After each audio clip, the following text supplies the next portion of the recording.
And we are live, and despite the fate's attempts at it, we're not even late. We're actually a minute early.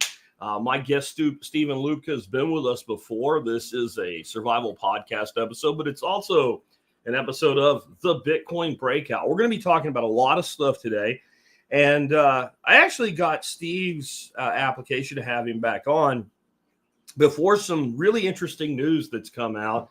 So I'm sure we'll dig into things like the strategic Bitcoin reserve and maybe even some stuff on stable coins, because I kind of called what's about to happen. I think about 3.5 years ago, I said that they would pull stables under the banks and push it out to the whole world in an attempt to diffuse inflation for a time.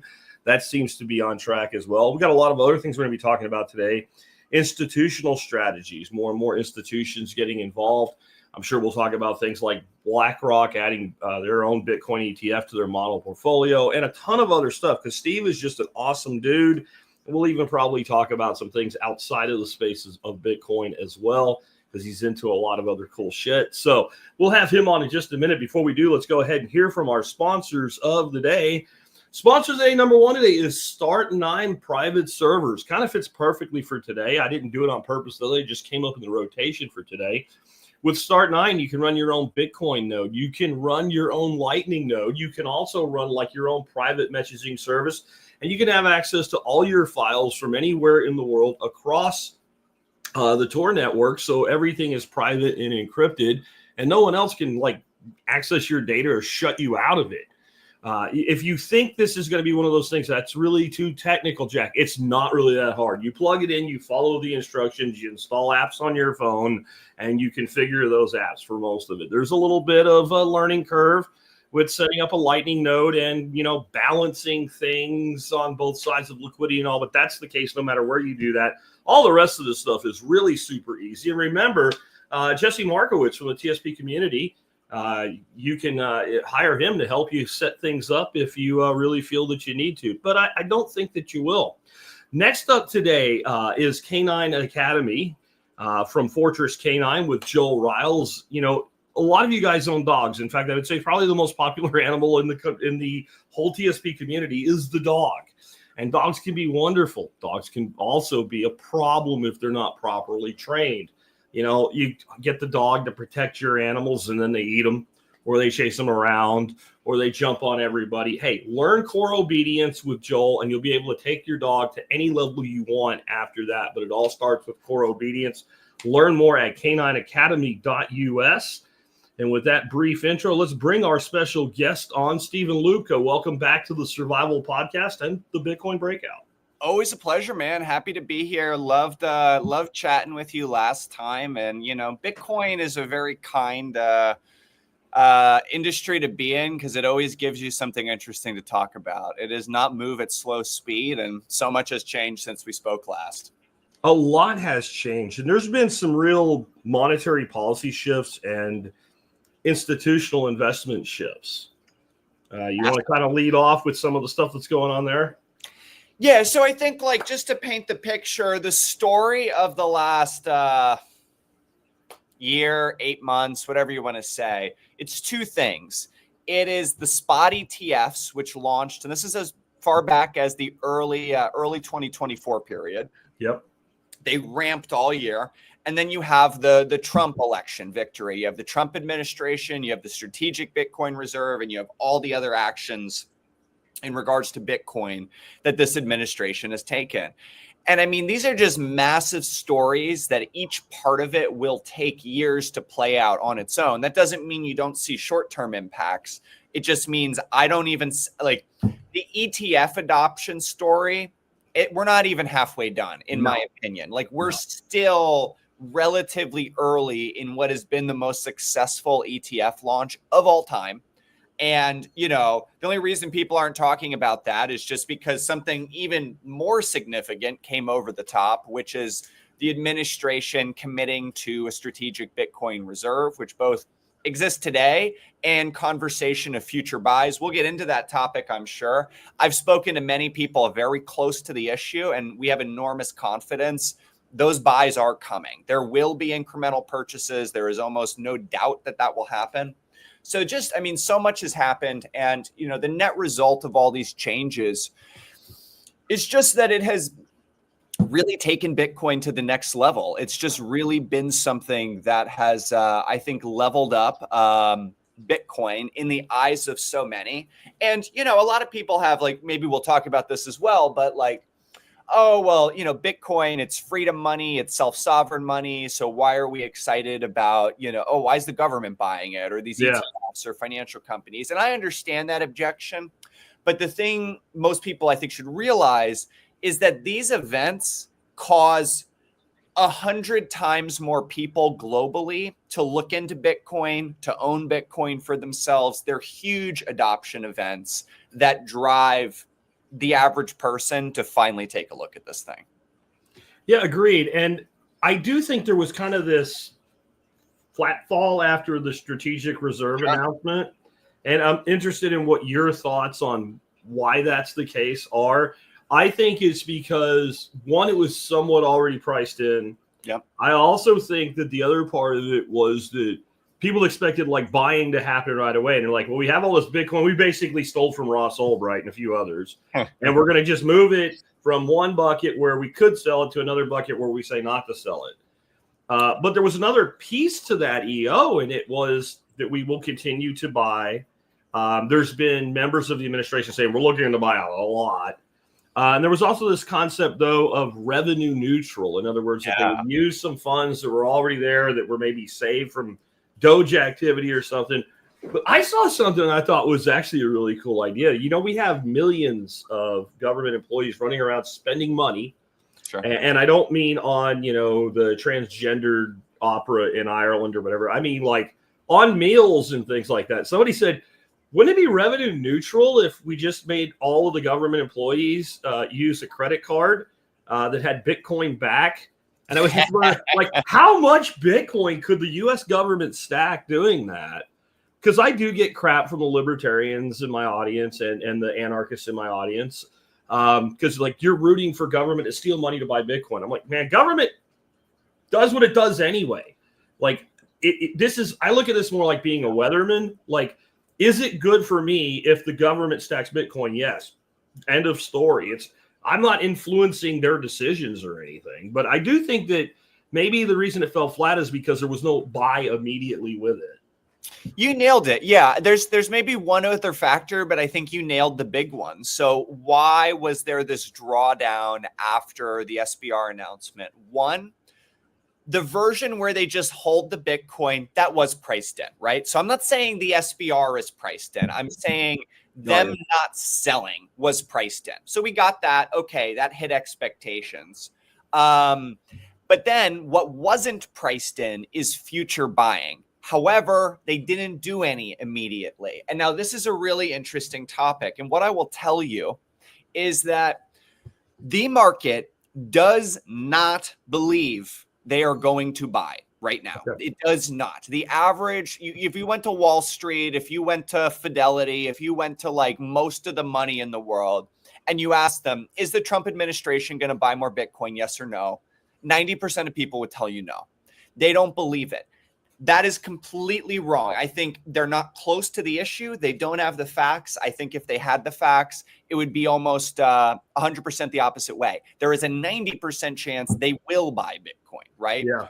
And we'll talk about that. So it is the market is in disbelief about it. And that's fine. That's an opportunity for those of us who know that that's coming. These are, I think, just tremendously discounted opportunities. So that's a lot of the landscape. The one other piece that's missing is that you had this massive stock market sell-off at the same time. The S&P 500 was down 10%, Google, Nvidia, 30% down. Bitcoin just got dragged down with the rest of assets on tariff panics. So it was just, there were no immediate buys to keep it up. And then there was all this forcing function pushing it down. And so fine, it's an opportunity. That's what I've been telling my clients. I run a Bitcoin private wealth firm. I'm telling everybody this is one of the best risk-adjusted opportunities you're going to see all year on Bitcoin. I mean, these fears will roll over. These buys are going to come, and there will be a race, in my opinion, capital will be racing to come buy Bitcoin and take a position as soon as that first buy happens. I'll make a prediction. Mm-hmm. As soon as they announce the first buy, even if it's only like $100 million, even if it's small, the price will rally immediately and it will run higher for months. You just need the first buy. And I think you see that within 2 months. Yeah, I would agree. And I think that's kind of when we look at a 4-year cycle about when we would start to see that second uptick in the cycle anyway. This feels a lot like 2017 to me. Yeah. With that parabolic runaway in the second surge. With a lot more reason for it to actually happen Correct. this time. Like Correct. A lot more reason for it to happen. I also wonder, do you think maybe some of the bigger money in the space is poo-pooing this a little bit to buy more time to leverage more into this? Because I do think I think if they sell $10 million worth of shit coins, because they've also got those, and use that, even if it's like that small of a thing, I think that like the minute that happens, it's going to be like, holy crap, they're really going to do it. I agree. They could literally just, and this is something I think they will do. So what I think one of the easy, okay, let's actually talk about, let me answer what the revenue neutral thing is, and it'll lead into this next point. So one of the key aspects on that executive order is that they want to do revenue neutral purchases. And so you had a great idea of what if we had everybody buy it on credit cards, and that would work. That would absolutely be a revenue neutral purchase. So let's talk about what that is and why they said it. Why did Trump say that? He said it because if it isn't revenue neutral, they have to requisition Congress, and he does not want to go through Congress. It's cumbersome. It's lengthy. He's saying, look, let's just look at all the options where I don't have to bother with Congress. And those are the ones we're gonna work on right now. That doesn't mean nothing's going to go through Congress. The Bitcoin Act is getting co-sponsors. There will be those efforts, but they're longer and they're slower. Mm-hmm. And so what Trump's doing and what the administration is doing is they're looking for ways to avoid it. So that's why revenue neutral is important, as well as they don't want the criticism of you're spending taxpayer money on Bitcoin. You know, it's just a fight they don't want to have. And I get it. You just avoid that whole issue. It's messy. Most people don't understand Bitcoin. I would be fine with it, but I get it. You know, so they're avoiding that. And so they're looking at all these ideas, right? And there's a ton of them. There's so many they could do. It's a broad landscape. And like you said, like credit cards and changing cost structures and these things are all in that bucket. Now, So on your comment of them selling some of the crypto in this crypto stockpile, absolutely. And I think this is one of the first moves. So here's what they do. They look at the crypto strategic stockpile or whatever it's called, and they say, hey, you know what? $300 million of this are stable coins. Why are we holding stable coins? We don't need to hold stable coins. These are just dollars. There's no reason for us to do it. Actually, the interest from them is flowing to other companies. Correct. Why are we doing that? There's no reason for that. So we're going to sell the stable coins and we're going to buy Bitcoin. And you know what? We've got $100 million of Binance coin in here. That's a foreign asset. Why are we holding foreign digital assets in an American reserve? Let's sell all the foreign assets and buy American assets, right? This is a really easy talking point. And so I think they sell the overseas crypto. They sell the stable coins. They probably even sell the wrapped Bitcoin and buy Bitcoin. Mm-hmm. And you've got like a $500 million purchase there. You know, you got a nice little buy. I think that's easy for them to do. $500 million, and that matters. That'll get some attention. And that'll get some attention. So I think that is like absolute low-hanging fruit for them. And they don't even have to piss off the Ripple people or the Solana people, because you know what? There's only like $10 million of that stuff in there anyway. Yeah. So they keep it. It's American. We're going to sell the stable coins, the Binance coin. We're going to buy some Bitcoin. That's buy one. I think that's Barron in Trump's ear going, don't sell the shit coins, father, until I dump my bags. You know? So, yeah, I think you're dead on with that. You know, you mentioned the stable coins. Yeah. And I think it was 3.5-ish years ago that I said my gut was sooner or later the United States is going to drag stables under FDIC or under the banks in some way, legitimize it. Push it out to the world. And in doing so, you spread the M2, M3 out, Yep. and you diffuse inflation some. And they'll do it because they'll have to, because they're 100%. at an end game with the dollar. And I was called all kinds of names for that. I was mocked for that. Sure looks like that's coming. That 100% is coming. And I'm going to echo your earlier point is you need to differentiate me, like you said, like a weatherman predicting what will happen versus me saying what I think should happen. Am I, you know, is it my stance that, oh, we need to extend dollar dominance around the world? Like, no, I mean, I'm not, that's not the horse I'm riding. But I'm here to tell you what the guys are going to do, and they do want that, and it does make sense for them. So you're 100% right on the money. Many people didn't see this coming. I was with you years ago. I've written papers, short papers on this. Is a no-brainer for the US. Like, I'm not saying like, you know, I'm a Bitcoin guy, I'm doing the Bitcoin thing, but I'd be shocked if the US doesn't do it. Why is it such a no-brainer? Because when you export dollars around the world, right? So the world demands dollars. They want dollars. And so the US is the only entity that can supply those dollars. And so how do they supply the dollars? Well, they have to issue debt, which costs them something.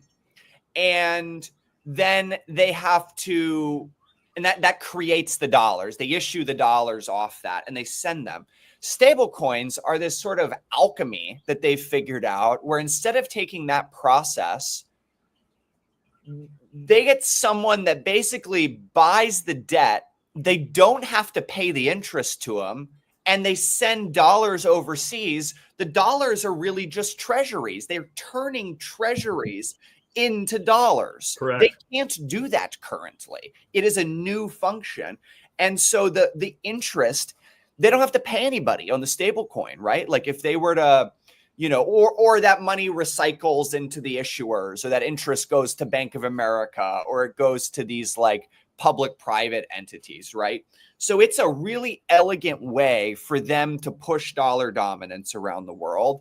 It creates way more buyers of US debt, buyers of US treasuries, and it helps Trump with his very vocal goal of trying to wrangle the deficit. Like if that's your goal and you want to try to get the interest payments down, stable coins are a fantastic way to do it. And they're going to, right? You know, I've said for a while, I'm not like a stable coin maxi. I'm not like, that's not my thing. But if you're asking me to tell you, okay, what's the best innovation out of this whole crypto space? Well, it's Bitcoin by far and away. You know, is there anything else? Well, stable coins. That is the only other thing which has succeeded. Just on a success level. Everything else is junk. I mean, it hasn't gone anywhere. It has no market adoption. Stable coins are here to stay. They're not going anywhere. And, you know, the supply is there's probably going to be trillions of dollars of them. So there's people out there that are full on purists that hate stable coins too. Sure. And I don't, because I run a business and I have a cash flow cycle and I have certain things that cannot be a volatile currency in the short term. Sure. Right? Yeah, I cannot take orders for a physical product if I were shipping these swords, which I'm not. But if I were, right? If I was shipping this and I'm taking orders in Bitcoin, and and if I'm taking orders in Bitcoin, I have to manufacture that product, and Bitcoin takes a dump in the interim between when I take that order and when I order the steel. Yep. I'm going to lose my ass. Like, this is one of the things I think people don't get. Like, when is people just going to, everybody's going to go to Bitcoin Standard. If you're running a payroll or an inventory centric business, you are not going on a Bitcoin Standard as in all Bitcoin and only Bitcoin, because it does not make sense. It's also that every piece of accounting software that every business is using is wired to use the dollar. So that's what they're going to do. But if you have a stable coin kind of cooperation, then a person with a device in their hand has everything they need to conduct business in either dollars or Bitcoin, and to convert dollars to, once I go, that's a long-term bucket, boom, it's done. And I think the other thing people don't get is we live in America and we bitch about the devaluation of the dollar because we see it and we have to live with it. But if you were living in another country, so much worse. And you were holding Lebanese pounds or Vietnamese dong or Laotian kips or something like that, the Indonesian rupee. If you were holding any of that shit, the dollar looks pretty freaking good, doesn't it? Yeah, so exactly. And that's the thing I always say that people don't get is like, you just have to understand that it's useful for people. These are useful things. If you're in Argentina and you try to buy US dollars on the black market, you're paying a 15% markup and the banks only let you get a couple $1,000s, right? Like there are people in other countries that it's a real lifeline. And you could say, hey, well, you should use Bitcoin. You should do this or that. And I mean, yeah, in a perfect world, that'd be great. But guess what? Like they have the freedom to choose, and that is helping them fight government overreach in their country. So you know what? It like you deal with it, right? It's fine. Yeah. It's useful. There's ways you can issue stable coins against Bitcoin collateral. That's something cool you might see later on, where actually Bitcoin, because all a stable coin is a financial asset that maintains the same purchase price, right? Like in some denominated terms, right? You could collateralize that whole system instead of with treasury bonds with Bitcoin, and people have ideas for that. Maybe we end up in a world where there is this stable coin. It's stable against some value, but it's all Bitcoin collateral underneath it, right? So like, take a step back and zoom out and realize that there's a lot of different ways to do this and a lot of different environments that people operate in. Either way, like just coming back to, it's going to be a big story this year. Prepare to hear more about it. Prepare to see the U.S. Treasury embracing it, and prepare to see it being a major economic tool in the hands of the Trump administration. Bitcoin will too. They're both going to happen. What about things that are like portfolio diversification, whether it's individuals running 401s or IRAs or what have you, or institutions with pension funds? I actually see, obviously now we can have ETFs. So that just makes Bitcoin an easy button for a lot of accounts that couldn't get to it before. Yeah. But, there are the yield farming shit I just going to say stay away from, but it does seem like there may be something equivalent to like a certificate of deposit or money market using stables. And so it seems like these two versions of digitized assets in portfolios is going to become a mainstream thing. Yeah, you're definitely going to see some of these instruments that pay the interest back to the holder. That is for sure coming. And it'll be like some of it. It won't be like the whole interest, but it's like, let's say your competitor is Circle and Circle keeps all of the interest and you're Bank of America or whatever. So you issue one where 70% of the interest goes to the token holder. And then you keep the 30%. Well, which one are people going to use? Well, they're going to use that one. Like they're going to come sweep the market. So that's coming. Bitcoin's been more easier to buy than ever. Here's the thing. Everything that has happened, this is the best time to buy Bitcoin on a risk-adjusted basis in so many years. Why? Because you have all of this upside potential from the strategic reserve, from corporate adoption, MicroStrategy, GameStop, all these things. Huge upside potential. It's not just that. What is it? It's your downside is so reduced. That's the thing people don't realize. All of these events, the chance of Bitcoin having some big crash here is reduced dramatically. So your downside is capped within reason, and your upside is phenomenal. So it's, I think people are seriously looking at this in portfolios right now. They're looking at this as an asset. And, in the short term, the goal with Bitcoin is just more adoption. That's what we're doing, right? You just need more people to understand it, to like it, and support it. And you need to get over that adoption curve before you get into some of these like larger battles and discussions of like different tech usages, freedom, like all these things. Like that's there. My view is like that continues to grow, but like you need to just get 10 times more people owning it first. You need it to be relatively common. And then you really have a lot more landscape to push for these bills that are like, no taxes on small payments, no surveillance. Like, I want to be able to take this overseas. I want to, like, you need to fight for that, but it's hard to fight for that at a successful scale when only like 1% of the country owns this thing and they're all on Twitter. Like, you know what I mean? Like, it's, once you get that real kind of lots of people own it, then you have so much more. Like, imagine these senators, they're getting calls from their constituents that are saying, hey, I can't spend my Bitcoin without tracking my cost basis on every cup of coffee that I buy or everything I do, right? Right now, if you tried to push that bill, how many emails would they get? 100, most of them from out of state, of just people that found out that it was happening.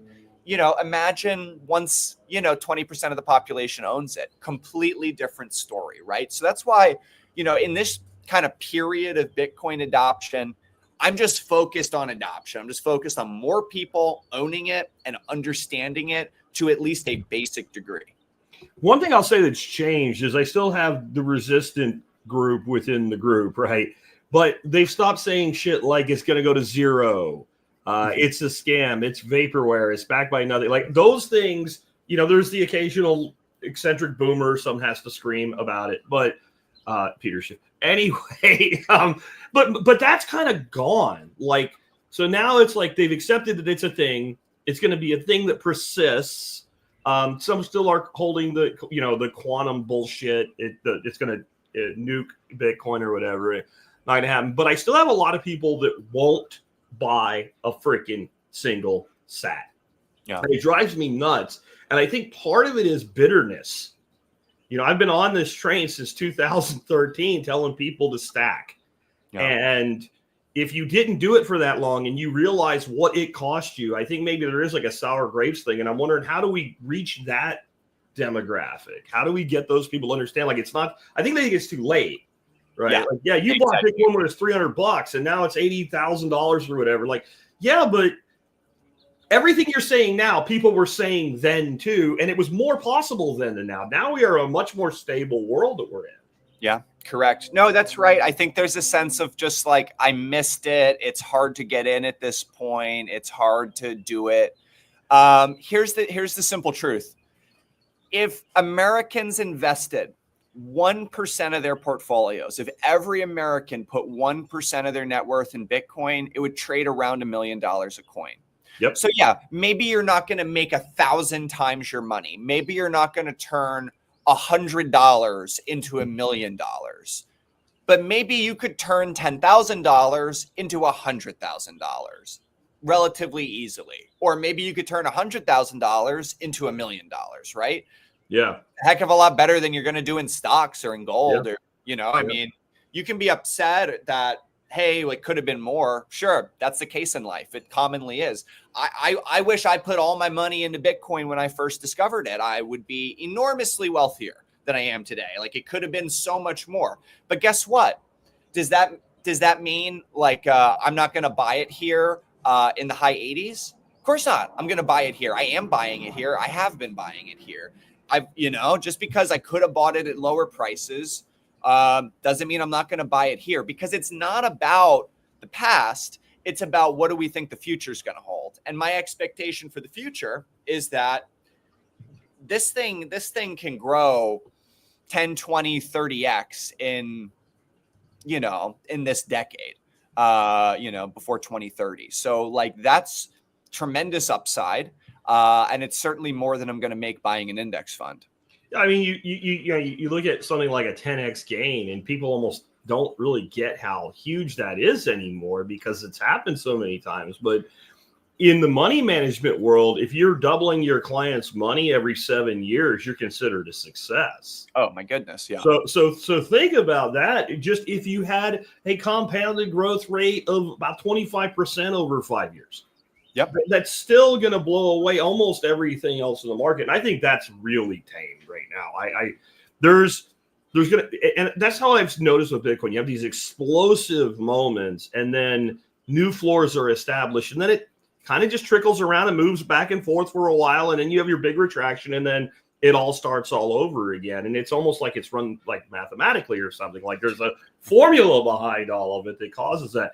Have you ever really just thought about this, Steve, that $1 million Bitcoin is 1 penny sats? And that just seems a little perfect to me, that maybe it was planned that way all along. I think so. I mean, these guys were talking about these things at the beginning. You know, this was an early thing. And let me address. So I think I understand some of why people like. You said like they poo-poo a 10x gain. Yeah. Here's the thing. I'm going to speak to this. It would be great. I'm sure everyone would love, hey, if you put $100,000 into this, you could have $1 million if it 10x's. And that's pretty life-changing for everybody. But most people don't have $100,000 to put in. Look, maybe. And so I think that's where this conversation comes from, is like somebody only has $5,000 they can invest, or they only have $10,000 or whatever it is. And so you say, hey, even if that 10x is like, okay, you got 50K, you got 100K, and it's like, that's great. But it's like, for certain people, they want enough money that they can retire, or they want enough, and that it's just simply not enough to do that. That's just a fact. You can't retire on 100K. So here's my response for these people. I understand that. Absolutely. You know what I mean? Like, it's but your chance of hitting that big home run is so low across the board. There's not like all of these opportunities where you're going to turn $1,000 into $1 million. Like, things promise that it's almost never the case. And, the few things that could have done that, you had to buy at a time where almost nobody understood it. I mean, look at what it would have taken to buy Bitcoin at $100. I mean, this was a radically different world. You wouldn't have heard of it. It would have been so complicated to buy. Like, those returns are very hard to come by. And so you need to kind of put that out of your head. So what do? Let's say you're somebody that you've only got $10,000 to invest. The honest answer is you need to get a little creative and figure out how to save more money. That's the simple thing. And that's something Bitcoiners push. It's not about hitting this big home run. It's about finding a way. How do I get $1,000 that I can invest in this thing every month? What would I need to do to make that happen? Because guess what? After a year, that's 12 grand, and it goes from there. Maybe you hit that $1,000 a month savings. Could you hit 2,000? You know what I mean? Even just at a couple $1,000s a month, those numbers start getting really big. And at a growth rate that we've seen, after 5 years, you are in a really good place, a life-changing place, where it's not just like you've got some extra cash in the bank. It's like you really have some money. And so, for people that don't have a ton to invest, and I understand that, everyone's got life things going on. You got family, you got work, you got kids. Maybe it's hard to find a job. I get it. But, what are you going to do? Not try? Yeah. Well, what else are you going to do with your money? That's my other thing. Like, some of these guys think they're going to buy the next meme coin or, shit coin or something. And honestly, the days of the alts just raging in every cycle seem to have gone away a large degree. Like, there was a time you could just buy any new alt, sit on it for a few months and dump it. If you did it at the right time in the kind of the cycle and alt season coming after the Bitcoin surge and all that just hadn't happened. I think more and more people are snapping to the fact there's like something like 1 million shit coins out there. Like, there's no scarcity in this, and there's no utility in this, and there's no point to this. So there is that person that's thinking, but if I could just find the thing that I could buy $1,000 worth and it go to $1 million, and like some of those things, even when they look like that on paper, they're not real. I know this guy and he's worth $7 million and whatever shit coin. I'm like, no, he's not, because if he tries to sell it, his one trade will tank the freaking market for this thing. There's not enough liquidity in that crap to actually maintain that price if somebody starts dumping it. Like, some dude was supposedly like a Doge billionaire or something. Go ahead and sell $1 billion worth of Doge in one day and see what happens. Yeah. See if you can actually clear it. You can't. So you don't have any other place for it to go other than the stock market, the 401k, et cetera. And I really think people need to at least take some portion of those retirement funds. And now that you have an option, needs to be in there. But I want to hear from you more about like the bigger investors, the institutional investors, the wealthy investors, because that's what you do at Swan. You're the like head of Swan Private, which is like a concierge level service. Last time you were on, you said there was more big money interested in Bitcoin than there ever had been. Has that continued to grow? Absolutely. So yeah, I did say that the last time I was on, that we were seeing record levels of interest from, wealthy investors, family offices. Guess what? Bitcoin's up 100% since then. So, that was a pretty good, call, maybe a bit more. So yeah, I mean, that has continued to be true. In fact, this is just one of these, there's a little bit of we're in a little bit of a sideways patch right now, but in the November to January, February zone, I mean, these were record levels, record volumes, record money coming in. So many people are looking at this, corporate investors, family offices. So yeah, I run the private wealth team for Swan. We do a very high level kind of think you're a financial advisor, but for Bitcoin, we take care of everything for wealthy investors. And we're just talking, there's just billions of dollars of incoming demand. There's tens of billions of dollars. There's a lot of money that is looking at this, that is getting in position, and that is, wanting to get exposure here. I mean, and the thing is there's just not enough Bitcoin for every millionaire to own one Bitcoin, right? Ultimately, people have said this for a while, but there is just a fundamental scarcity story here that will be incredibly constructive for the price. Yeah, there's 22 million millionaires in the United States. Yeah. There's 21 million Bitcoin ever. There's mega entities like MicroStrategy holding over 500,000. Sure. You've got the U.S. government's got about 300,000, I think. You've got about 1 million Bitcoin held collectively by the ETFs. That's very long-term hold. Yeah. There isn't, and that's what people don't realize. I think that if you do the numbers of what's actually available, there's enough for every millionaire in the United States right now who doesn't have any Bitcoin to own a third. Yeah. That's exactly what's there. That's what's on the exchanges. That's what's actually up for grabs. Now, the supply may increase as the price goes up. There may be people that I'll sell a Bitcoin now because it's 800,000 or whatever. But even based off the total supply, right? Yeah, it's not there. It's a half a coin they can have or something approximating that. So, and guess what? There's people that's not going to sell. There's entities that are not going to sell. And so that's always kind of the upside risk is if there comes this moment where suddenly people realize they need to own Bitcoin and everyone tries to buy, there's not enough of it without very large price increases. And that's the scenario, you know what I mean? And I think if you see the US starting to conduct the strategic reserve, they start making buys, a few other countries start making buys, a few more corporations like MicroStrategy and now GameStop start making buys. That's probably the signal. If that doesn't kick off this moment in time where, private wealth realizes they need to have this asset, I'm not sure what will. And I think it will. So, we're coming towards that where I think your probability of one of these kind of more dramatic upside scenarios is higher than it's ever been. Yeah, I forgot about that. It's how mundane big things are becoming. Yeah. Yesterday, I saw the announcement that GameStop is going to stack Bitcoin on their balance sheet, and that's a huge deal. That's yet another company. Absolutely. It's and they have a lot of cash, and if they decide to really lean into a Bitcoin strategy, they could do more than MicroStrategy if they wanted to, right? So it's, we're still kind of awaiting to see how serious they are with the strategy. But my take is that they are serious, right? They've done the legwork. The announcement was well received. Their stock pumped up, and all they need to do is follow through with some buys now. And I think shareholders will be rewarded, and so will management. What are your thoughts about some of the regulatory framework popping up around the world right now?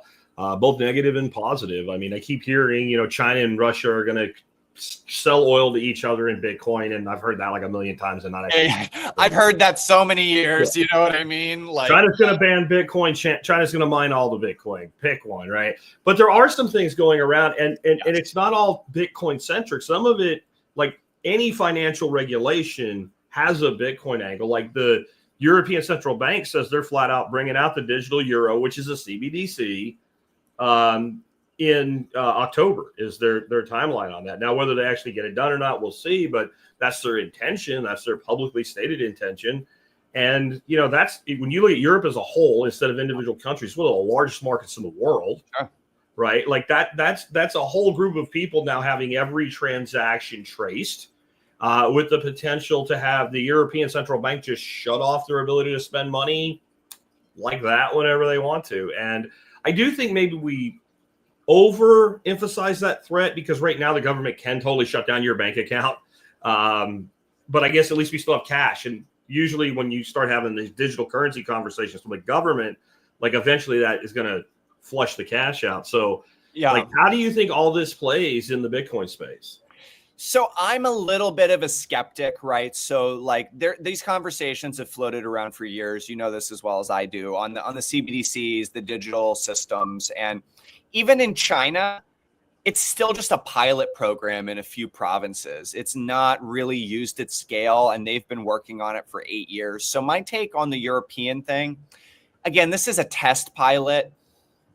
I think they're a decade out. These things are not easy to implement because I think the thing people don't realize about the CBDC systems, say goodbye to every point of sale system around the whole country. None of them work anymore. All the credit card infrastructure is gone. All the payments don't go through Visa anymore. The card companies are out of business.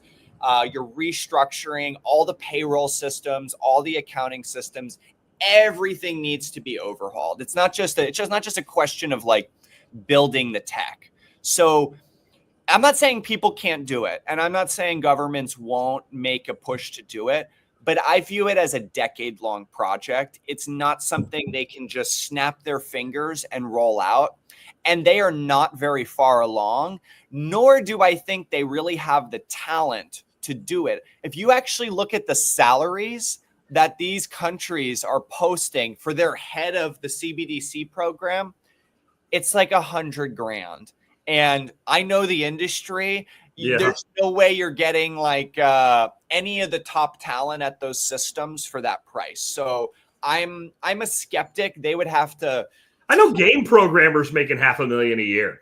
Correct. With a W-2 job, by the way. Correct. Yeah. It's nothing for build an entire new payment system for the European Union. Like, come on. No, this is a multi-billion-dollar undertaking where you need the best talent in the world, and they do not have it. You also have like the biggest lobbying companies in the world representing all of those credit card companies who would stand to be written out of the payment systems if that happened. I don't think people like Jamie Dimon are too hip on that. And the banks, because the banks, it's like suddenly you don't need this intermediary institution to do transfers. And so the banks get screwed. The credit card companies get screwed. None of them want this. Well, and maybe that's some brilliance from Trump, because if you bring the banks into stable coins, they have a piece of the pie, where if you just make stable coins more accessible in the world without the banks have no real reason to not fight it, right? Yeah. But if they have a piece of that action all over the world, well, they're all in, because everybody follows incentives, and the only incentive a bank follows is to make more money. That's it. Yeah, it's suddenly, if the banks can issue stable coins, they actually start benefiting directly from Bitcoin adoption, because Bitcoin price increases and adoptions are correlated and related to directly increased stablecoin demand, because you need another instrument that can exchange with the Bitcoin in the same sort of systems. And so suddenly, like, you give those banks the stablecoin license and they're happy to see Bitcoin go up. Yeah. Yeah, I think it would also make it more likely that we would have like legitimate Bitcoin loans, right? Like, because right now, every time I'm asked about borrowing against your Bitcoin, unless it's a really like a payday loan type scenario, it's like, don't do it.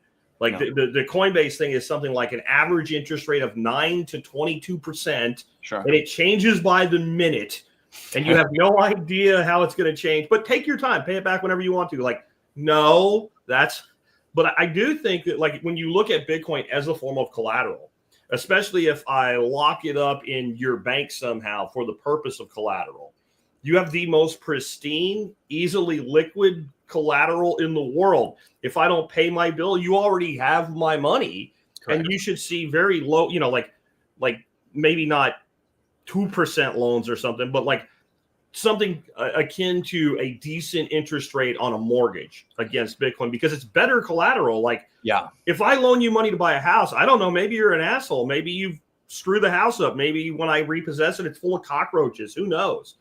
But Bitcoin is Bitcoin. And if your Bitcoin's in my bank on a smart contract and I loan you stable coins and you don't pay me back, I don't care. I've got the money.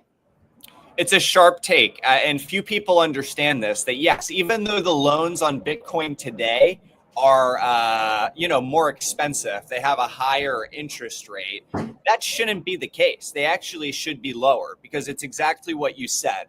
On these other lending scenarios, you have a much higher risk of loss on the collateral, right? Like you do the mortgage, like you said, the bank can lose money. They can lose money on that loan. Something can go wrong with the house. Something can go wrong with the deal. It can be challenging.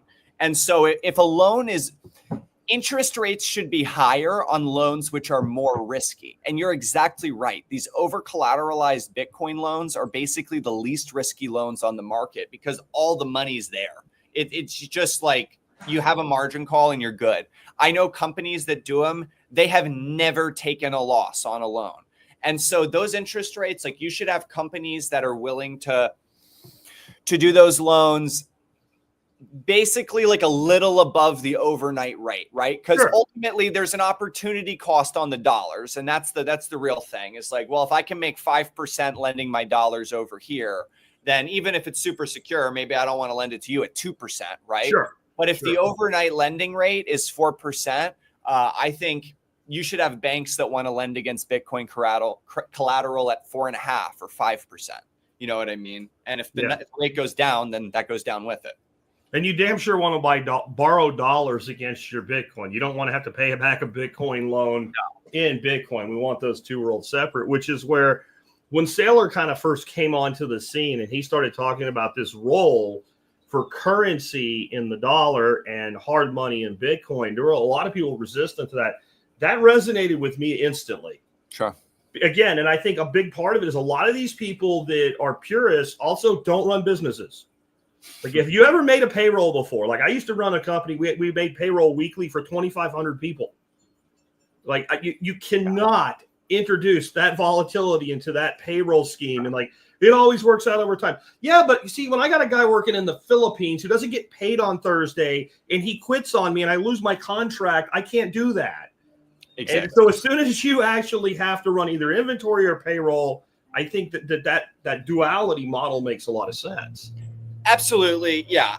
And I mean, it's advantageous, right? Like, having you're basically describing having your liabilities in US dollars while having your savings in Bitcoin. That's beautiful. Why? Because your dollar liabilities decrease over time and your savings increase over time. I'm perfectly happy to sit in that system for quite some time. That's a good system for people that own Bitcoin and spend dollars. Yeah. And I don't think that changes anytime soon. Like, I know there's a lot of people out there that are, really want to see like, Bitcoin's all the currency in the world, but I think that we're nowhere near that. Even if we are getting close to Bitcoin playing a substantial role in the financial system, I think we are close to that, but it will be a two-tier system. There will exist Bitcoin and there will exist dollars, same as it always has been. And smart actors will spend and have your liabilities in dollars while saving in Bitcoin. Yeah, absolutely. I mean, why do people who could buy a house take out a mortgage? Right? They could write a check, but because I can do more with my money than it costs me to have, like I bought years ago. So I have like a 2.95% interest rate on my house. I could write a check tomorrow and pay off the last of the mortgage. I'm not going to do that because I can do more with that. I'd rather have that money just sit in Bitcoin than pay off a mortgage at 3%. Yeah. It also keeps me from moving. We talk about moving once in a while. Like, we ain't moving. I could buy half the house and pay just as much. Like, no, I ain't going nowhere in this. Exactly. you know, when you get those kind of lower mortgages, you're kind of locked in. I'm in a similar spot. I've got like a same rate sort of mortgage. I, you know, bought a home in early mid 2021, and it was those fantastic interest rates. And yeah, why did I not pay cash? Because I was able to invest the rest of that cash in Bitcoin, and it's up hundreds of percent. You know, and actually the interest rate on that mortgage is lower than inflation. It's like getting paid off for me. I'm never going to pay that thing off any faster than I need to, because it's just advantageous. And you know, you have the option for that system right now. Like you take your debt in dollars, you keep your savings in Bitcoin, and it looks really good over time.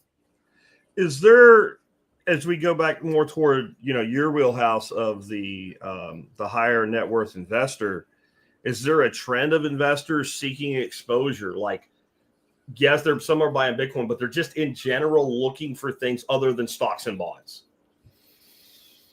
No, so it's more they're looking for Bitcoin. So it really is. I think there is this Bitcoin story that's in the world right now, and there are quite a few investors that are realizing, oh, wow, like I need to figure this out. I want to own some Bitcoin. I'm interested in this asset. And they're specifically pursuing the Bitcoin story. And, you know, like I said, that has been a steady increasing trend for the last year and a half in a material pace.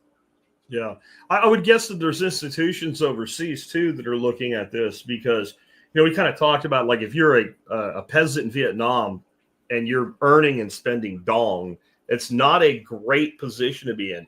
But if you're a company in Vietnam and you're being paid in dong and your reserves are in dong, that's really bad. And if you can hold dollars, that's better, but you're still bleeding at somewhere between 8 and 12% right now. Yeah. And that's not sustainable either. So are there, you know, international institutions that are looking to at least move some of their reserve capital? Because that's what it kind of like, sweep that surplus capital over just seems to be the smart model. Yeah, absolutely. Yeah, I mean, I think, yeah, you increasingly see that. I mean, there's massive cycles of capital flows in this world. We live in a very broad global economy, and, you know, smart corporate operators and wealthy investors are constantly figuring out how to take advantage of that, you know, where to push their money, how to hold their money. And I think Bitcoin becomes a key part of that here this year. Yeah. Yeah. What do you think the long-term role of digital assets in general are in the world of finance? Like, will we see more instruments that use them or incorporate them, or more companies maybe say moving money overseas or in between countries, or even in between branches, you know, if not using Bitcoins, using stable coins and things like that? Yeah, I mean, 100%, right? You're going to see that. We're already seeing that, really. So you've seen, I think MicroStrategy was the first pass at this. They have made so many different products and basically Bitcoin denominated or Bitcoin linked financial products. That could be their convertible bonds. That can be their preferred shares. That could be all of these interesting capital strategies that they're working on. And now there are other companies that are doing that. There are ETFs that are bundling up those bonds and securities, and you're only going to see more of that. You're only going to see more of that. You're only going to see these firms. So Strive is Vivek's asset management company, right? So he has, ETF issuer. And Matt Cole, the CEO, he's on Twitter every day talking about these strategies for Bitcoin-linked financial products. So that's coming in a big way. I'd be shocked if you don't have 10 times more of it this year. I'd be shocked if there isn't like a huge amount of this. And I would also be surprised if the financial industry doesn't find some pretty unique and interesting ways to leverage the property of Bitcoin to build other products. That's what MicroStrategy has done. When people really get it, they have basically extracted the volatility and converted that into a financial product for different classes of investor. They have basically taken the asset, they've broken out the returns from the volatility from these other components, and they've securitized it in very brilliant ways. And like I said, just there's going to be more of this, and you're going to have a lot of attention on this year. Do you see more than mainstream integration as like we have this evolving economic landscape developing? We do. I mean, definitely. I mean, we're living through, like, if you look at the administration and you look at the voices and the commentary that's coming out of the Trump administration, you see a huge focus on reordering global trade in the financial system. They have sweeping ambitions, and this is just what's going on with all of these trade discussions and all of these currency discussions, the debt. You have people really taking a look at the entire structure of the economic system and asking the question, like, can this be better? Can we have better trade deals? Can we have a better currency dynamic? Can we reshore manufacturing? Can we have more industrial jobs? Can we pay less of a price for the US's role in the world? Does Bitcoin have a role in that? Is Bitcoin useful to the US? Should the US have a sovereign wealth fund? Should we be investing in assets to try to pay down the debt? Right? These are conversations that are very alive right now, and I think will continue to be for at least, this 4 years. What about, like, now we're starting to hear states like lowercase s, like Texas, I think Arizona, Florida, and there's one other that all look fairly likely to actually do this. Texas is this close. I'm hoping we beat Florida to something, because our governor, I refer to him as is 2 months after DeSantis, because that started with COVID. Like, Ron would like close something down and stop some of the nonsense, and like 2 months later, Greg would do it. But it looks like we might actually beat Florida to a Bitcoin reserve. As much as I'd love to win, I hope you do. I hope somebody just gets there first. And I think there's a lot of momentum there. So, would love to see it. And yeah, I mean, I think all of these things are on the table. We're really just in this like short lull, I think, that, in a couple months, you'll look back on as the calm before the storm. Well, wasn't that long ago, Bitcoin was 14 grand, right? I mean, like I think we get spoiled in this space. We get used to waking up every day 4% richer than we were the day before during that bull run, and then having one big green candle that's like, a 27% in one day. And like, that's just not realistic. Like, if it did continue like that, I would start to actually get worried. Like, that's not how real commodities roll. Absolutely. That's correct. But I think the state thing is bigger than people realize. Like, we have states in this country that have more money than most other countries in the world. I mean, Texas, Florida, and California's not going to do it anytime soon. But these are states that are, equivalent to like the 10th or 11th largest economies in the world if they were nations. Correct. It's a lot bigger of a deal than, let's say, El Salvador doing it. If Texas can buy a hell of a lot more Bitcoin than El Salvador, I guess is what I'm saying. It's a great point. No, it's a great point. Some of these states have the ability to buy much more than many countries that might be looking at this, right? On that level, I mean, I'm looking at the U.S., I'm looking at U.S. states, and I'm looking at the Middle East as the real targets for people that are going to move on this. I think you see big moves out of the UAE. They already own billions of Bitcoin. I think they're going to buy more. I would say Saudi sooner or later. Correct. Yeah. Just with what they're doing, like with the line in the desert, and they're trying to create this massive business hub and be that network there. At some point, you have that much reserve capital, and it's getting eaten no matter what currency. Like, there isn't, I guess if people understand, there isn't a currency in the world that's a nation state currency that's not subject to inflation. And probably the best, if you don't like the dollar, the sad thing to tell you is it's probably the best or close to the best one you could be holding. Exactly. Yeah. I mean, it like, people don't realize, it's the cleanest dirty shirt. The dollar as a fiat currency compared to other fiat currencies is so much better than the others. But it's these oil states, these Middle Eastern oil states, they're in a unique position where basically, like, they don't have very modern economies. They don't produce a lot of technology. They're limited in terms of resources. They can't grow a lot of food. And all they have is effectively huge oil revenues.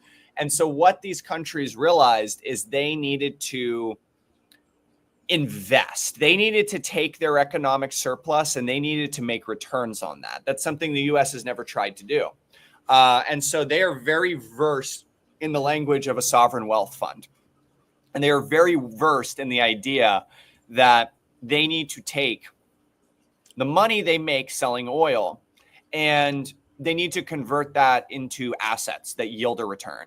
And so Bitcoin's a natural fit for them, as well as, then the ability to reinvest that capital into mining infrastructure and data centers and AI infrastructure. And like, this is what you're going to see out of the Middle East.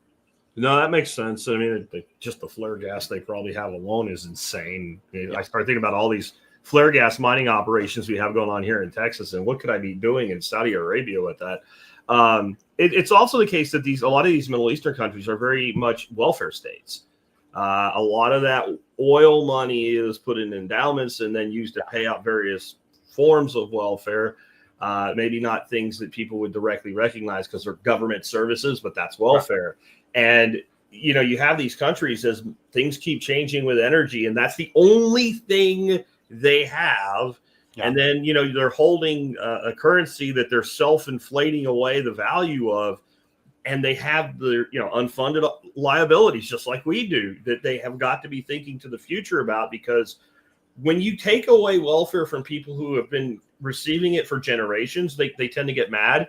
And then they go to the place that the leaders are, and they pull the leaders out in the street and they hang them from light poles, right? It's cutting off welfare causes riots. And when people starve, it causes like the death of the people that run the place. Like that's the one thing through history. If you look back, every time you got to the point where like it was just drag all the leaders in the street and murder them, it's when people were starving.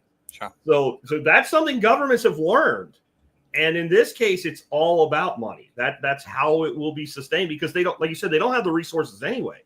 They're going to feed their people. They have to bring in the food. And Saudi's trying really hard to grow like wheat in the desert and all. And they've had some limited successes, but they're never going to feed themselves. They're just not going to do it. I mean, I remember Saylor said something about, how much wealth it would take to have 100 palm trees in the middle of the Sahara Desert.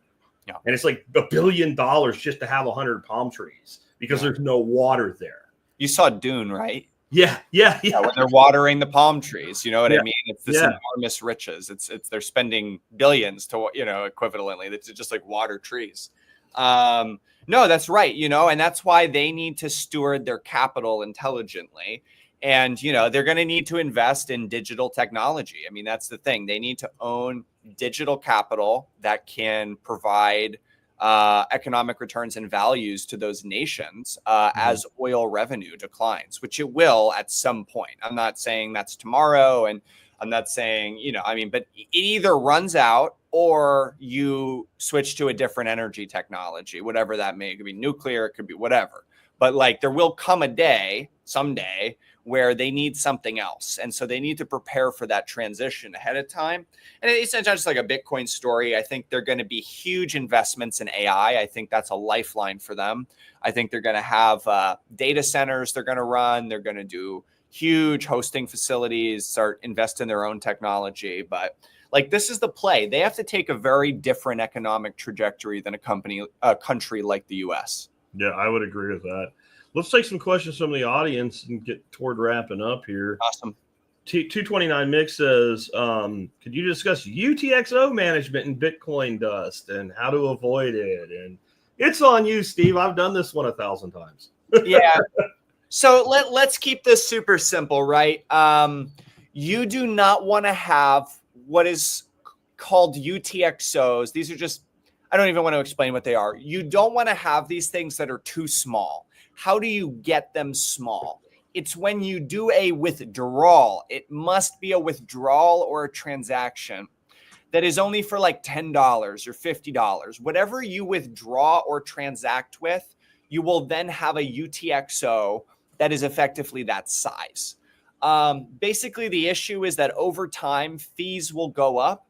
And if you have a bunch of $10 units, you might have to pay $1 to move each one. And that's a 10% fee. It's exorbitantly expensive, right?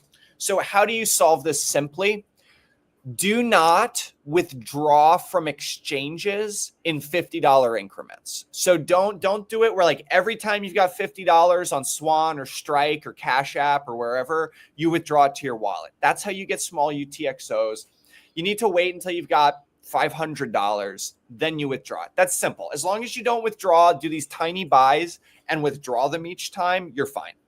Yeah. And if you do have this problem, then you need to wait until the fees are very low and you need to consolidate them all. You need to basically send like a bunch of, like you have to take them all, take your whole balance in the wallet and make one new transaction to a new wallet you control, right? So that's basically it. And it's the reason I think I have to say this so much is I've been doing this a long time, and way back in the day when we didn't really worry about the fees very much because they were minuscule, we all told people what? New transaction, new address. And it was a security measure because let's say I'm selling stuff on my website even, and I'm not even trying to hide from government or anything. And all of a sudden, just because you can see all the transactions, my competitors know exactly how much money I'm making. And they also know probably what I'm selling the most of because they can price match out of my catalog, just things like that. Or, if someone sends you some Bitcoin and then goes, oh, look, Steve has $9 million worth of Bitcoin. Steve might wake up with a gun in his mouth, right? I mean, so there was a security issue there, but there is kind of like this new world. And my threshold's $1,000, $1,000. That's when I withdraw. Yep, exactly. That's it's pretty simple from that point forward. Zukunzi says, I'm interested in hearing your Masterlink opinion. We kind of did that. I don't know if you want to add anything to it though. Like, do you think it is a good strategy? I do. Yeah. So I love MicroStrategy. I have no problems with MicroStrategy. Here's the thing you need to understand. I'm sorry. What? Yeah, MicroStrategy. I said Masterlink.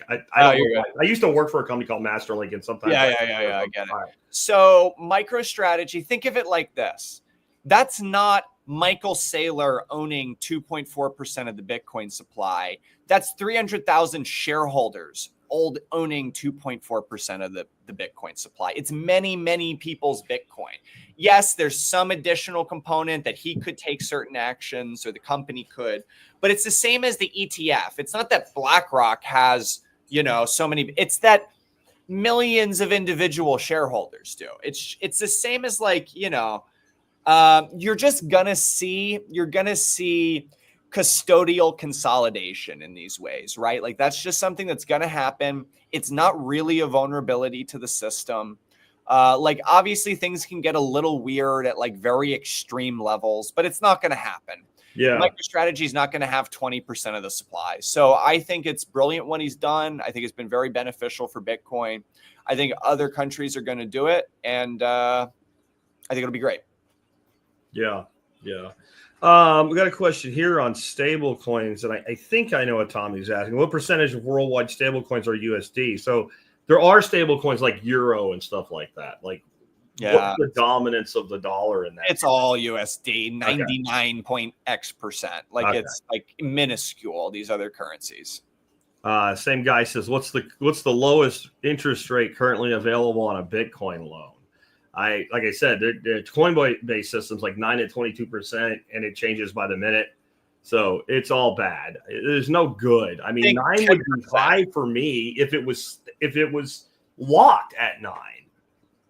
Yeah, there are ways to do it. So I think the lowest you're going to get is kind of in that 10%, 9 to 10%. You can get that locked. We have some lending partners that do this stuff, but it's definitely more expensive than a mortgage or something. Yeah. I had another thing and I can't think of what it was now. That come to me while you were talking. Well, maybe it'll pop up because we're almost done. I just want to ask you, last time you were on, we talked about Bitcoin, but we also talked about a lot of stuff with health and what have you, and lighting and stuff like that. Have you discovered anything new in that world? Because I found that really interesting. I think there is a huge overlap between Bitcoin bros and gym bros, right? 100%. There's just I think what it is it something pulls at the thread, right? So a person finds Bitcoin and then they realize so you don't need government to make money. You actually can have an independent system that's truly independent, that truly makes money. And then they say, well, what else have I been lied to about? And if you pull on the food thread, then all kinds of shit comes out. And as soon as you fix that, then you feel better. So now you want to be physically active. Correct. Yeah. So I'm a big sunlight and circadian health component. Also, movement, gym, all weightlifting, walking. So what I'm really well known for in the Bitcoin world, I walk like 10 miles a day. So I'm a huge walker. I walk like an enormous amount. Also love to lift weights. And I think that sunlight is essential for health. Enormous research to back this up. I've written essays on the topic. And surprisingly, what most people don't understand at first glance is I'm not as much talking about sun on your skin. There are benefits to that, vitamin D. I'm actually talking about light in your eyes. It's actually seeing light. Mm-hmm. Has such a systemic health impact that if you're staying inside all day, you have bright white lights on at night till 2 a.m., this is having a profound impact on your system. So what are the basic principles?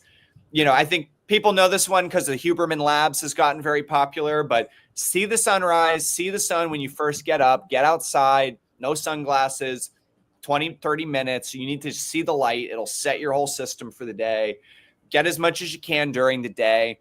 And at night, you need to be dimming the lights. You need to be bringing the lights down. You need some soft amber, even red people do, but like you need much more red shifted amber lights at night. You don't want bright white overhead. You don't want all this stuff going on. Your body needs to have that dark shift. And this will impact your physical health, your mind, your cognition, how well you sleep, how well you function. It touches everything. And I know very few people that, effectively did this for a month and didn't notice significant differences. What about your diet? Are you heavy carnivore diet or? I'm actually not. I'm not heavy carnivore, but I just think it's whole foods. It's just not a lot of processed junk. I mean, I eat plenty of fruit and I eat plenty of white rice and stuff. And I'm in the gym regularly, and I mean, I perform better. I mean, and I think most people do. I mean, having some carbs before heavy weightlifting is a must, in my opinion. I mean, if that's not your experience, then great. But I think a lot of people report that. I also think it's there's different ancestries. People come from different human populations and different diets, and also different environments, right? So in the winter up north, there really aren't much carbs. You know what I mean? It's hard to find carbs. So people eat meat all winter because that's the environment. If you live in tropical Florida, guess what? Fruit grows here year round. And so there's almost this relationship between sunlight and carbs. Yeah. When there is sunlight, there are carbs. When there is not sunlight, there are not carbs. And this actually comes out in how our bodies digest these systems. So I actually think when you're in a high sunlight environment, you have a higher carb tolerance. And if you're in a low sunlight environment, this could either be where you live or it could be how you live. How you live. Sure. You know what I mean? So I think there's a lot of people that don't get much sunlight at all, and they notice they feel better on a carnivore diet. That makes sense in many ways, but there could also be a way where if you get those circadian signals going, you might tolerate carbs better. Yeah, I think that's valid. I do think ancestry plays a role. I'm a type O blood type. It's like a caveman, Cro-Magnon freaking blood type. And it's also very kind of a Nordic blood type as well, right? So it's more northern latitude, historical bloodline. And I also say, I've said this for years, even though I try to stay fairly ketogenic with my diet. I'm not carnivore, but I do eat very low carbohydrate. Yeah. First of all, I train wrecked my life in my 30s and 40s. Yeah. I got successful and I abused food. So then then you have to take radical corrective measures. So that's, one part of it. But then the other side of it is I remember the 80s and I remember going to the beach and there was no fat people, right? Yes. If one fat person stood out, and the person we called fat back then, today you wouldn't even notice. So I think there's definitely been a change. I think you're right about the lighting. That's a big piece of it. Sleep patterns, but it's also is it carbs or is it garbage? Because like what happens to a person that goes carnivore is they're not eating Cheetos. Correct. They're not eating Lay's. They're not eating Fritos. They're not eating Oreos. They're not eating gummy bears, right? Correct. So by eliminating everything, you're eliminating the definite bad things. Absolutely. No, that's a huge part of it. Is like what happens on these diets is it's also an elimination diet. And so it's just a strict way that people cut out the junk. And that's what I'm saying. There's a big difference between gummy bears and mangoes or apples or whatever. And then like, that's just the thing I would like, you know, like our ancestors have been eating at least seasonal carbohydrates as far back. You walk by a tree with some apples on it, you're eating the apples. There's a huge difference between that and Cheetos and gummy bears and, you know, other things, you know. I think separation plays a role in it too, though, because like if you are in a time that there's lots of carbs available in nature, there's probably not a lot of fat and protein. And when you have a lot of fat and protein, you don't have a lot of carbs. There's a seasonality to that flow, especially like you're at the subtropics, right? Like as soon as you move out of the subtropics into temperate climate, you just, you know, if you don't have fig trees, you don't have sugar year round. And Absolutely. So when you look at like when the bears come out of hibernation, all the fat's off, there's like tons of berries and stuff like that. But by the time the salmon are really flowing, we've gotten past that. So now we're on to a protein fat. And I think that humans evolved obviously over thousands and thousands of years.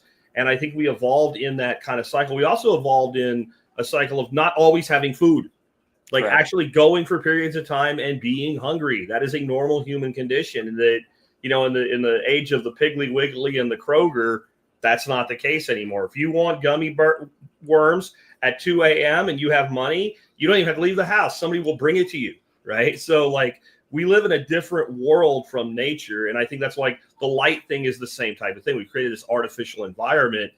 And if you want to see obese animals, go to a zoo, right? You don't see obese animals in nature, including very well-fed predators, or like you see, like you'd say an elephant's fat. Well, it's not fat for an elephant, right? This is not, if you find an obese animal, it's either in a zoo, living in somebody's house, or it's eating our garbage. Correct. That's where you find it. You actually made a really interesting point too, because there's research on this that effectively this is the thing. As long as you don't combine carbs and fat, you're fine. Yeah. You can do carbs and protein. You can do protein and fat. You can do carbs alone. You can do fat alone. But there is suddenly when you're eating high carb and high fat meals, it has a very different impact on the body. Yeah. And so this is, I'm not even saying as like, I just mean like separating them as meals. And when you I agree. That's what I'm saying. A ton of the junk food, a ton of the like really addictive food stuff, it's all carbs and fat. It's sugars and fat. It's combining them and it tastes great. But that's where you get into, you know, your body has a carb burning pathway and your body has a fat burning pathway. And when you smash them together at the same time, you get a surplus. Yeah. Then the body has to make decisions about what to get rid of first. And it's going to get rid of the carbs first because it's going to spike your blood sugar. And if that stays around long enough, it'll kill you. So it has to do that first. So you end up with this huge caloric hit coming up in the back end of things. Like there's a lot of processes like that. Like people think they can drink and lose weight. You're not really. And I mean, I drink here and there, fine. But I'm, you know, drinking daily or whatever, like you're not, because your liver can only process either sugar or alcohol. And the alcohol goes first because it'll kill you quicker. So all that sugar is just staying in your bloodstream until it clears. You want to kill yourself, cranberry juice and vodka, screwdrivers, drinks like that. That's how to kill yourself. Like it's very textbook how to do it. And hey, we're a little off of the Bitcoin topic, but I just wanted to ask you about some of the stuff you're doing because, you know, you did bring a lot of that up last time, and I found it really interesting. And I do think it's very common in the Bitcoin space. Like you get in the world of real money, then you want real food, you want real lifestyle, you want real environments, you know, you want real relationships. And I think it is the orange pill, that it is the truth pill. You find reality. And once you find reality, it's kind of like, well, this is cool. I don't think this is real then, right? So now I have to find the truth about all these things. And it becomes like this truth-seeking movement. And it does seem like, I would say the vast majority of people I know that are, not own a little bit of Bitcoin, but they're serious about it. They pay attention to it. They stack consistently, et cetera. They seem to eventually find their way there as well. Absolutely. Very true. Well, hey, if people want to get started buying Bitcoin with Swan, Steve, how do they do that? Yeah, just go to swan.com. You can sign up on the site if you're looking for a private client team. Think buying, at least 50 to 100K. That's swan.com/private. You get on the phone with me, you get on the phone with the team. We'll walk you through every step of the process and you'll get the best service in the industry. So, but both options are available. You can do a retail account on swan.com. You can go to the private client. Just reach out. We're here to talk. We're here to help and be part of the Bitcoin journey.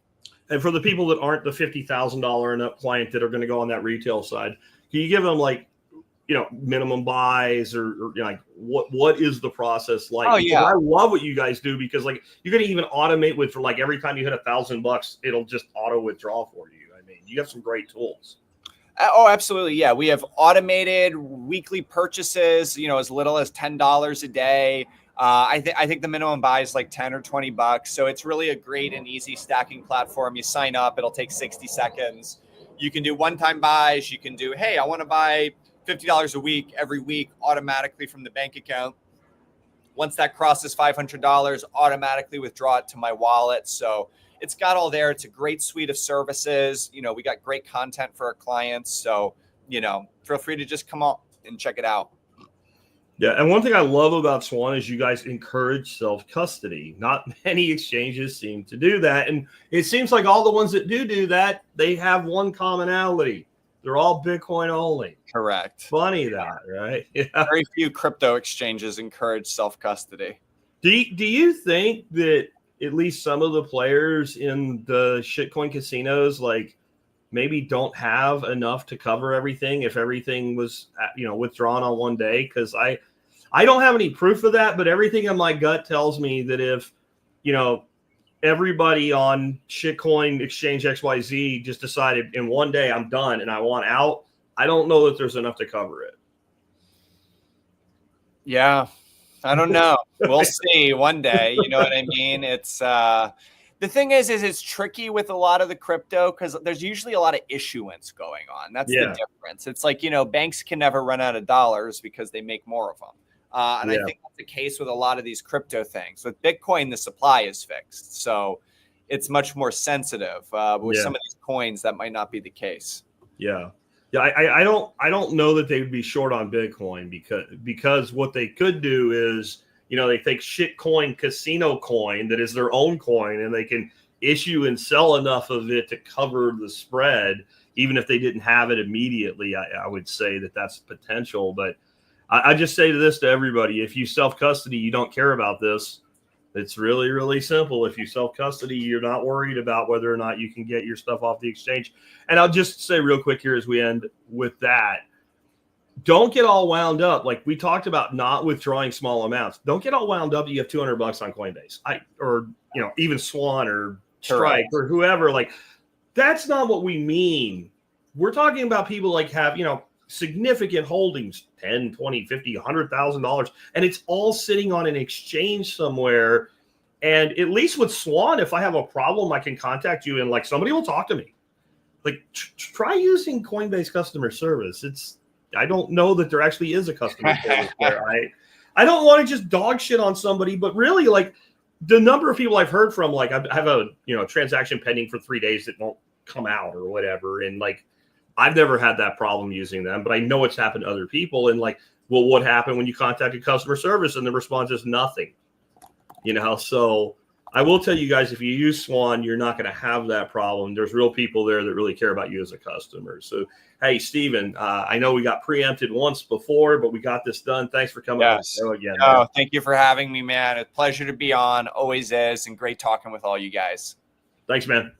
See you.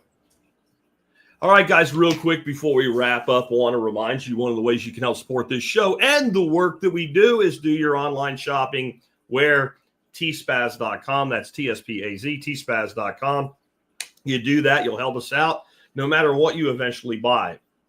I've got kind of a bigger ticket item for you guys today. but it's on a stupid cheap sale price relative to the retail anyway. The TP-Link Deco AXE5400 tri-band mesh router system. Okay, that's a mouthful. But what this is it basically replaces your Wi-Fi router where your connection comes in from outside. And so you plug one of them in and it becomes the router. The other ones can then be distributed throughout your home as wireless hotspots is a way to think of it. But they're all the same network. They're a device on the same network, which means if you have a big home or maybe you put one out on your back porch or whatever, when you go from one to the next, there is a completely seamless handoff. You'll never notice it. And this system is freaking robust. So I used to run a fairly good Linksys system here that I never had problems with as long as it was just me and some friends over. But when I do workshops and I have, 80 people here pounding the network, it would really cause problems. And I installed this about 2 years ago, and we used to turn off the guest network during live streams because we had intermittent problems and things like that, live streaming out all of the events. We put this in and I would forget to do it and it didn't matter. This thing is just bulletproof and it's super easy to install. The 3-unit system, so you got one acting as your router. It's also a wireless point, but you got 2 others, and they can either be connected wireless backbone back to the main unit, or if you have a place you've run data cabling, you can have a piece of Cat 6 plugged into it, which I do out in my garage. I have a Cat 6 line that runs from behind me here all the way down the side of the house into the garage because it's a metal frame garage and we had signal issues out there. And either way, it just works seamlessly. And once you set it up and configure it, it just works. And then the app that comes with it, you can use on your phone, check your network. If you got somebody on your network you don't want there anymore or setting priority, it makes you, it kind of lets you be like a network administrator without having to know how to be a network administrator. It's a really great system, and it's on Renewed today, right? So it's on Renewed for $199. So $200 for a $350 system. If you've never heard me talk about the Amazon Renewed program before, it is fantastic. And not just for this. I bought a DeWalt chainsaw today on Renewed, and there was only 3 of them for sale, and I put it on Telegram. I didn't even put it on the website because I knew with 3 available, and I bought one. It wasn't going to last. And I put it on the TG list, and like 5 minutes later, Tim Nye came back and said, and it's gone. And they were gone. That was a $50 savings. I've been wanting to pick one of those up since I tried J.R. Haley's. So the Amazon Renewed program, again, it's like this hidden gem. What you think it means is, you bought a thing on Amazon and it broke, so you sent it back under warranty, and then like some shop somewhere people are soldering things back. That is not how that program works. It is anything that was returned for any reason, including, I just don't want it now. Including it arrived 2 days late, so now I don't want it because I'm returning it because my wife yelled at me and things like that. So the Renewed program itself, when you go to tspaz.com, one of the links there, in addition to all the category reviews, is just to the Renewed store. So I really recommend whenever you're buying something that's more than a few bucks, just check Renewed. Usually it has a shorter warranty of 90 days. But if you really want longer warranties, you can buy extended warranties on electronic products. I'm not really worried about that in most instances, but it is all top end stuff. And the way this came about is Amazon is a data-driven company. And what they had traditionally done with their returns, they just threw them all on pallets and they sold the whole pallet sight unseen. And they say as a retail value of $10,000 and we're selling it for $1,500 or $2,000.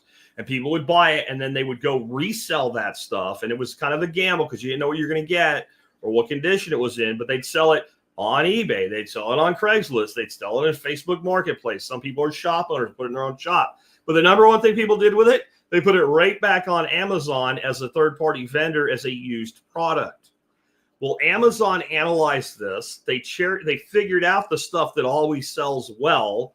And now instead of selling the pallets with everything, they cherry pick DeWalt, Milwaukee, in the kitchen world, like KitchenAid, Ninja. Like that's the stuff that's there. And it's because they know it will sell. So when you're buying like a high-end name brand electronic, computer product, kitchen tool, power tool, always check. Sometimes you'll find it's $10 different and you'd rather have the 2-year warranty than a 90-day warranty. Yeah, fine.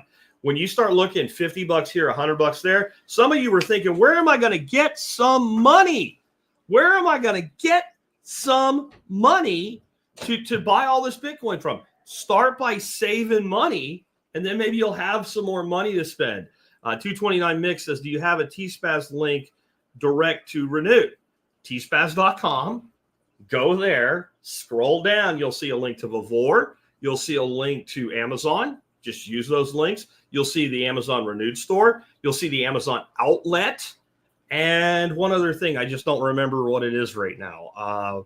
But you'll see one other option there available to you. I make it all easy, all in one place. Save yourself some money because there are some really great options to save money if you use some of these alternative things. So again, I'm just looking real quick. The outlet program, the Renewed store, along with all the reviews, items of the day, everything like that. The outlet's a pretty good deal too. Sometimes they just have things on like special deals and whatever they put into the outlet or things that they're clearing out. Again, the more money you save, the more money you have, the more money you have, the more money you can invest in your future with that long time preference. If you're not excited about Bitcoin, you haven't learned enough about Bitcoin yet. I know it's one of my least favorite subjects among the audience, but I'm seeing the numbers shift as people are beginning to snap to it. You live in a day and age where every dollar you hold is being eroded in value on a daily basis forever. The dollar is what's going to zero. It's just they can keep making more and more dollars. So, you know, a fraction a little bit above zero seems like it's still something. Bitcoin is going to have volatility. It's going to go up and down, guys, but there is nothing you can do to ensure your long-term wealth better right now than buying Bitcoin. And DCA is the way. Dollar cost average every day if you can swing it. If you don't buy enough in one go, to use Swan, who was great with us and came on today to do a daily DCA. Strike, you can DCA $1 a day, $1 a day, $7 a week, $28 a month to $31 a month, depending on what month it is. I do $5 a day on Strike, no matter what else I buy, $5 a day. And I will tell you, I did the research. When was the worst time to do a lump sum buy of Bitcoin measured over 5 years? Sometime in 2017, if I remember right. And then I used AI and I said, what would have happened if I took, let's say, $50,000 and bought it then? And I would have basically lost money over 5 years. It has actually happened that one time with that big spike and some other things going on. I said if I took that money and I DCA'd monthly, it was 197% return in the same period of time. DCA is powerful because you're averaging things out. That's the whole point. And the higher the frequency, the more that is magnified. And people have gone through it over and over again. The DCA investor wins the race in this marketplace. Anyway, with that, take care. I'll be back tomorrow with an expert counsel Q&A show for the week.